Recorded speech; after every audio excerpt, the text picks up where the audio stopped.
Welcome to Bounce, playful, unfussy conversations with SoCal's arts and culture stars. I'm your host, Susan Petrella, a lifelong arts and culture patron/advocate and the rockstar consultant who rockets your business to success. Each Wednesday, I'm hanging out with cool, clever, creative individuals. Today's guest is Lisette Thierry. Lisette's been a designer, jeweler for over 50 years.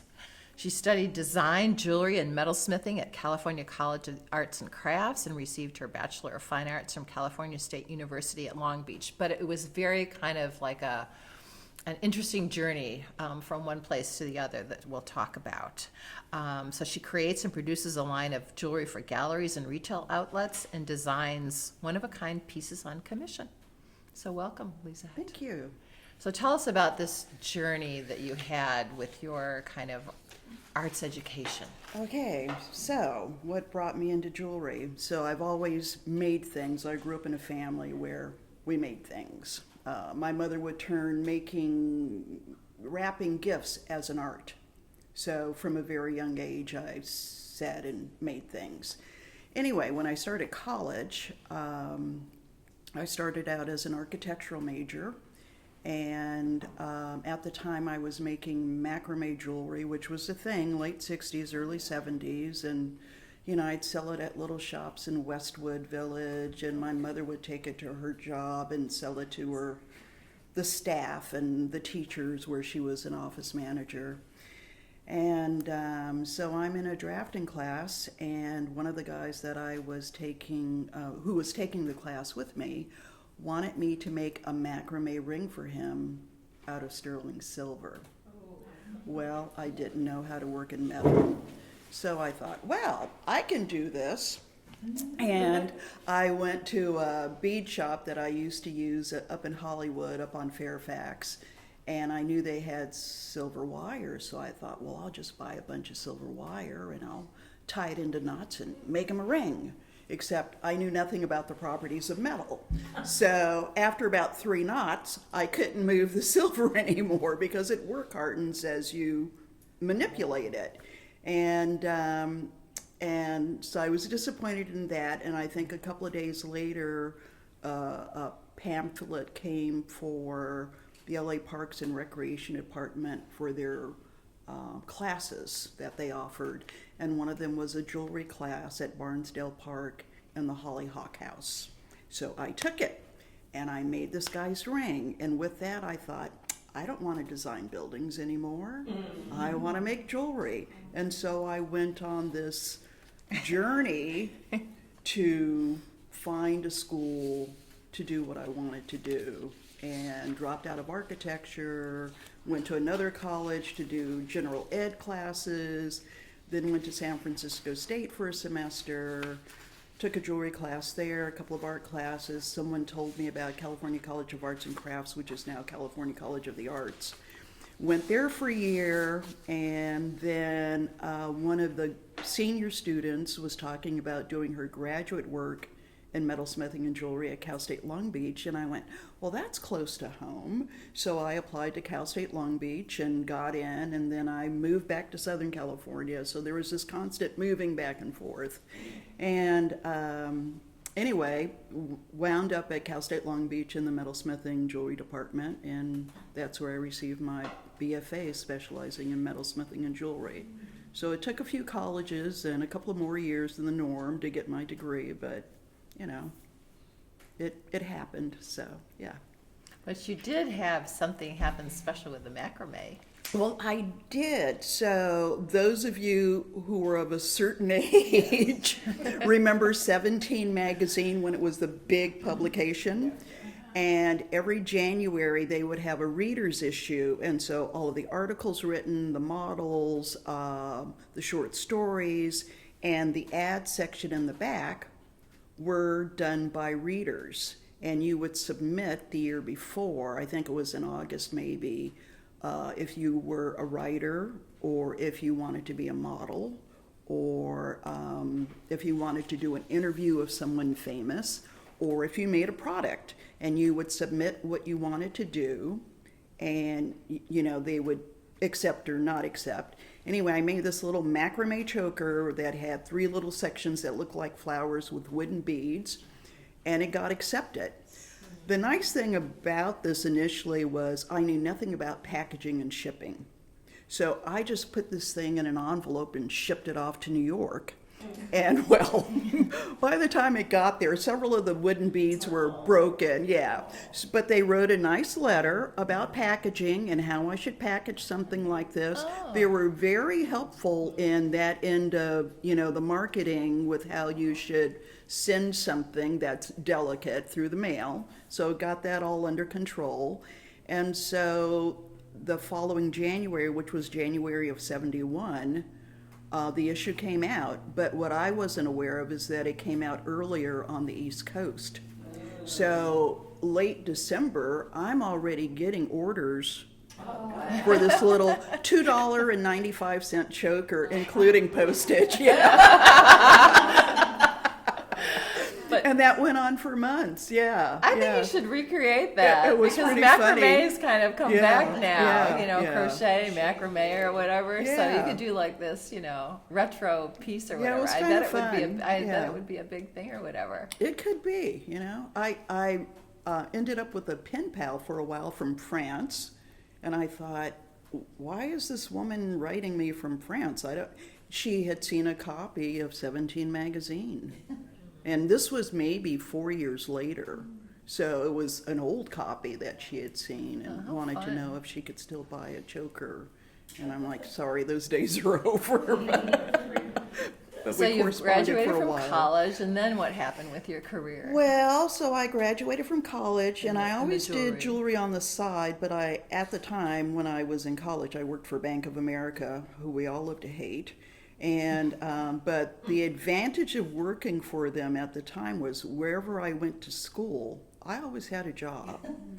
And so if I came home to Southern California for the summer, I'd call a local branch where I'd worked before and say, hey, can you take on a teller for 3 months? Oh yeah, sure, come on back. And so after I received my degree, I still worked for them, but I was doing jewelry on the side and started to do smaller shows. I did things like the Long Beach Museum of Art. They used to have an art show on their lawn before the lawn became a patio for their restaurant. So most people don't know that at one time the museum was housed in the house. And the carriage house was used for offices and storage. And then they changed that all around and updated the carriage house and turned that into their museum. And then the house itself became executive offices and the restaurant. And then they turned the patio where the art show used to be into, outdoor seating for the restaurant. And so what did you work on initially for the jewelry or whatever? What kind of work? I worked primarily in silver. I did a lot of little charm sorts of things and small earrings that actually back then I did a lot of casting. So I would actually make my originals in silver and have a mold made off of them. And then they would be cast, and then I would do the finishing. And then I went from that to fabricating a lot of things. So I would work directly with silver and sometimes with gold and do a line. And then I started doing wholesale shows with the American Crafts Council and an organization called the Buyers Market of American Crafts that was run by a woman named Wendy Rosen.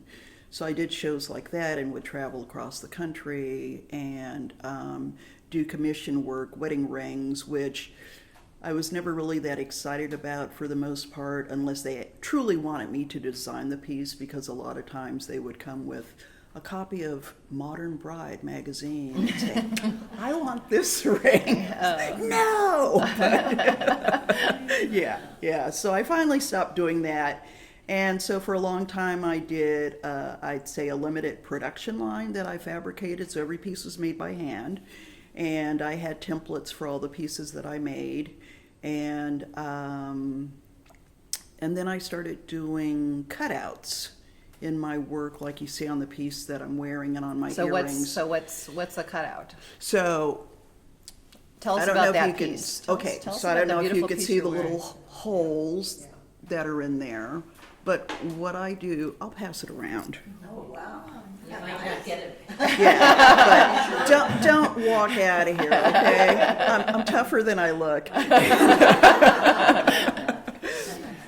So those little holes are made by Describe my the piece drawing. first. Okay, so the pendant is made out of sterling silver, and the stones are hemimorphite druzy quartz, which is the top stone, and then the elongated oval is chrysocolla and quartz, and then the bottom stone is topaz.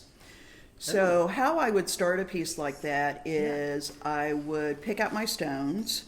I would then lay them out in the order I wanted them to go, and then I would do sketches of what I wanted the complete piece to look like. And then I would take those sketches and I would make templates of the various shapes, and I'd lay them on silver, outline them, cut them out. Once I soldered all the pieces together, before I put the bales on the back where the chain goes through, I would then take a fine line permanent marker and draw the little cutout shapes on the metal. And then I would go in with a twist drill and cut out what's called a start hole. And then once that hole was in the metal, then I would go in with my jeweler's saw and I would insert the blade through the hole and then cut out the shape. That's got to be And a I very would do delicate that process. for every single cutout. So, Wow. and so that became kind of my signature, was doing the cutouts. And so when I did the American Craft Council shows and the Wendy Rosen shows, there were production pieces that I did where they were all the same. And then in 2003, I had a major health scare where I almost died, and I won't go into the whole story, but with that, I thought maybe my years were numbered, even though I'm here 22 years later. And I decided I didn't want to do production work anymore, and I was just going to work on one-of-a-kind pieces, and, you know, So do you have favorite from there. stones or shapes I to do. work with? Obviously, I'm into into blues. So my favorite stones are, you know, things like chrysocolla, turquoise, azurite, malachite, hemimorphite, tourmalines. Anything in that blue-green range are the stones that I really love the best to work with. And then outside of the blue-green range, it's usually jewel tones, so like hot pinks. There's a stone called cobaltocalcite that is hot pink. And, you know, yeah, so lots of bright colors I use for the most part in my work. And so where do Yeah. you like source like the silver and the stones? So there are refiners all over the country that you can buy precious metals from in different forms. You can get sheet, you can get wire, you can get casting grain if you're doing casting. You can get sheet in different thicknesses, which are called gauges. You can get wire in different gauges and different shapes. So you can get round wire, you can get square wire, you can get triangular wire, you can get oval wire. Did you have all that in your You can studio? get All of tubing. those? Yeah, all of those. Yeah. So, and I use different thicknesses for different things. If you're making a bracelet, it needs to be heavier than, say, a pendant, because there's a certain flex if it's a cuff that you don't want it snapping or bending. And earrings, I use a lighter gauge so they're not weighing on your ears. So a lot of times I have all silver earrings that would be similar to the top part of this, but this part would be on a dangle instead of having a stone. So they're made out of a lighter gauge so that you could wear them all day and not even know that you have them on. That's my favorite Yeah. type of earring. Yeah. Yes, definitely. Yeah. And the stones, where do And they? the stones. So stones. When I first started making jewelry, there weren't a lot of selections around locally of stones. So you could go to the local rock shop and they'd have, you know, black onyx and turquoise and lapis and maybe malachite and moss agate. And that was kind of it, and maybe an odd agate or two. But there are some mines down in like San Diego Oh yeah, area, the right? Pala mines where the tourmalines, yeah. There are mines all over the country, all over the state. There are mines for different types of stones. Oh, interesting. Yeah. Okay. So in 1985, I was working for a jewelry company that we made the jewelry for Sybil Shepherd to wear in the TV series Moonlighting. And one of the women that I worked with was going to Tucson to a gem show and asked me if I wanted to go. And I'm like, sure, I'm game. So we drove off to Tucson. Well, back then, the Tucson Gem Show it had started out actually as a community show by, a local rock club. And then it started to grow. And so by the time I went in 85, there were about 10 different shows that went on throughout the city. And then from then on, it has grown exponentially. But that was my first exposure to lots of different types of stones up close and personal. What you would see in a fashion magazine or so. Commercial, you've got diamonds, you've got sapphires, you've got rubies, and that's pretty much what you would see in emerald. And this showed you a whole new world of what was out there in semi-precious and precious stones. And so that's where I started buying stones, was in Tucson once a year. So Tucson, at the beginning of February, and it's kind of fallen into the end of January, sponsors the largest gem and mineral show in the world. There are about 50 shows that go on concurrently. There are dealers and buyers that come in literally from all over the world. It is the largest gem and mineral show in the world. And you see everything there. You see people from everywhere. And it's the largest revenue maker for the city of Tucson. Just in that, it covers maybe a 2.5 to 3 week span, and that they make probably the bulk of their tax revenue. Restaurants, hotels, shows are set up in huge tents like football fields with hundreds of dealers in them all over the city, plus whatever vacant warehouses and that sort of thing. So, and every year usually there's a new find or two of some new type of material that's come out of the earth. And I always joke about, it's amazing that the earth hasn't collapsed on itself for all that we take from within it. What's It's your like most unusual? that You you've know, run there. across? Well, I think the most interesting maybe are a lot of the quartz that come out of Brazil that have inclusions of other minerals in them. So you'll have this clear rock, but then there are other spots and linear elements of other minerals that run through them, and sometimes it's a combination of minerals. There's one called Super 7, and it's got amethyst, and it's got hematite, and it's got tourmaline, and it makes all these patterns within the stone. And there's another one called lodolite, where it's a quartz with actually a soft mineral that looks kind of grainy, and it can come in different colors, but someone discovered that when you're cutting it, if you cut into the included mineral, the lodolite, and soak it in a dye bath, it'll pick up more colors. So sometimes stones get manipulated in that way. So do you have to cut your stones that you purchase?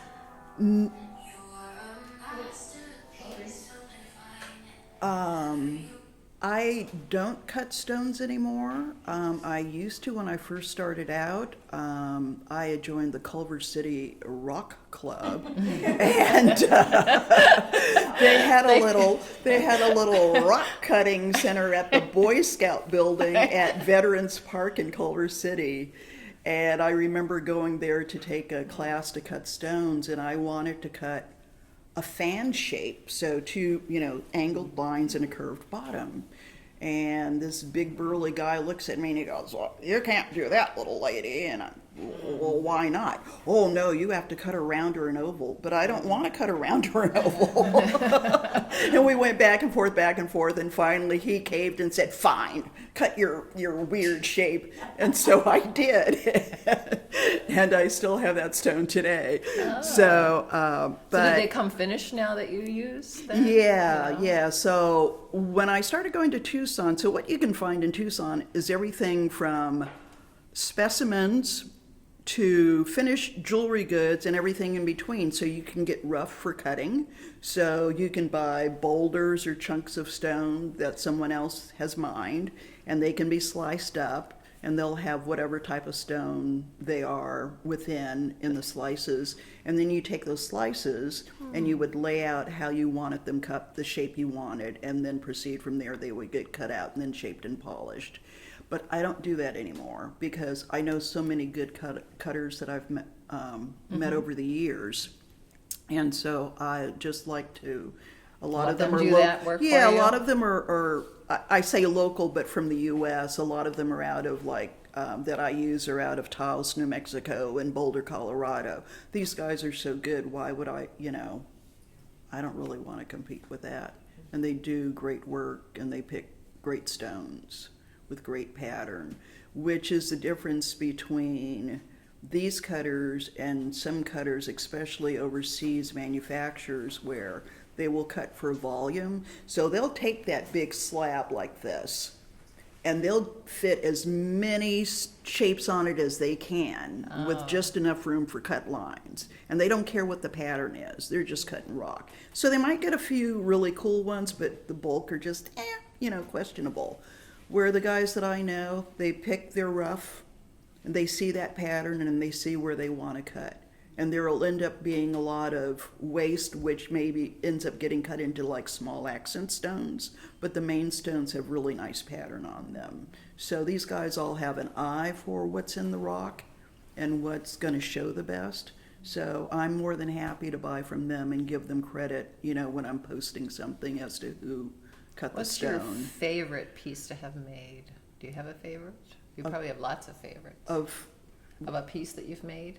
I do have a favorite. Are they your pieces or pieces that you've made for others? Yeah, well, so a number of years ago, it's too bad we don't have visuals for this, but a number of years ago, a rock came out of